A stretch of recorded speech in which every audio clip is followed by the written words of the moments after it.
4,500 years ago, out on the sands of ancient Egypt, something incredible was built, a true wonder of the world that honestly still baffles and amazes us to this very day. I'm talking, of course, about the Great Pyramid of Giza. For thousands of years, it was the tallest thing on the entire planet, and how it was actually built, well, that remains one of history's greatest questions.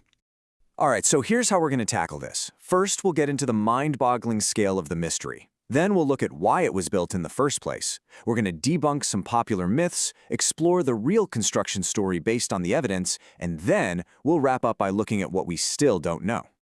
So first things first, to really get why this is such an incredible mystery, you have to try and wrap your head around the sheer, almost impossible scale of this project. Okay, get ready for this number. The Great Pyramid is estimated to weigh a staggering 6 million tons. I mean, that's a number so huge, it's almost hard to even picture. To put that into perspective for you, the pyramid weighs 12 times more than the world's current tallest building, the Burj Khalifa. A modern skyscraper, one of our greatest engineering feats, is literally a lightweight compared to this ancient giant. And this right here is the central question that has just fascinated everyone for centuries. How in the world did they build this masterpiece without any of the technology we consider essential? No cranes, no bulldozers, they didn't even have the wheel for transport. And yet they built a monument that has outlasted entire empires. So we're all stuck on the how, but maybe we should start with the why. What could possibly motivate an entire civilization to take on a project this massive? Well, it all starts with a pharaoh. This was the title for the kings of ancient Egypt. But you gotta understand, these weren't just kings. They were seen as divine rulers, basically gods walking on earth. So this specific pyramid, the Great Pyramid, was built as a final resting place, a tomb for Pharaoh Khufu. It was finished around 2560 BC, and it's the biggest of the three main pyramids you see there on the Giza Plateau, right alongside the smaller ones for his son and his grandson. And the driving force behind all of this incredible work was their profound belief in an eternal afterlife. They believed that after you died, your soul went on this big journey to the underworld. So a massive grand tomb, packed with treasures and supplies, was seen as absolutely crucial to make sure the pharaoh had a comfortable and successful eternity. Okay, so before we dive into the incredible ingenuity of how they actually built it, we've got to clear the air. We need to separate the real, established facts from some very, very persistent fictions. I'm sure you've heard some of these floating around online. Theories that the pyramid was some kind of ancient power plant, or maybe a giant grain silo. And as fascinating as those ideas might sound, there's simply no archaeological evidence to back any of them up. None. But the biggest myth, the one that has really stuck around for more than 2,000 years, came from the Greek historian Herodotus, the idea that the pyramids were built by countless slaves suffering under the whip. Yeah, that's the myth, but the reality, what modern archaeology tells us, is a completely different story. This was a national project. It was built by a huge workforce, somewhere between 20 and 30,000 highly skilled and respected laborers. They were well-fed, they were housed in nearby cities, and they were loyal to their pharaoh. So if it wasn't aliens and it wasn't slaves, then who built it? And more importantly, how on earth did they pull it off?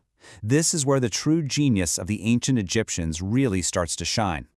It all started in the quarries. To split these massive blocks of granite, some weighing up to 80 tons by the way, they used a method that was just so simple it's brilliant. They'd find a natural crack in the rock, hammer in some wooden wedges, and then just soak those wedges with water. The wood would expand with incredible force, and pop, the rock would split right open. Okay, so you've cut your giant block. Now what? How do you move it across the desert? Well, for a long, long time, a crucial clue was hiding in plain sight, in this 4,000-year-old painting. You see all those men, 170 of them, pulling that huge statue on a sledge. But look closely. See that one man at the very front, pouring something? For ages, archaeologists disfigured this was part of some kind of religious ritual. But could it be something way more practical? Well, it actually took a recent physics experiment to finally solve this little mystery. And here's the secret. Get this. If you add just the right amount of water to sand, it becomes firm, and that cuts the force you need to pull something heavy across it in half. So that guy wasn't a priest performing a ritual. He was an engineer. He was using science to make the impossible possible. Okay, but what about lifting those stones hundreds of feet into the air? Well, archaeologists have two main theories. The first is that they used a massive system of ramps, maybe straight ones or ones that spiraled around the outside of the pyramid as it grew. The second theory is that they used clever lever systems, a lot like a device called the shadoof that Egyptians used for centuries to lift water from the Nile. Honestly, it was probably a combination of both.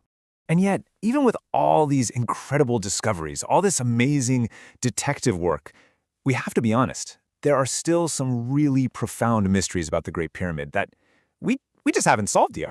And the biggest one, it's the speed.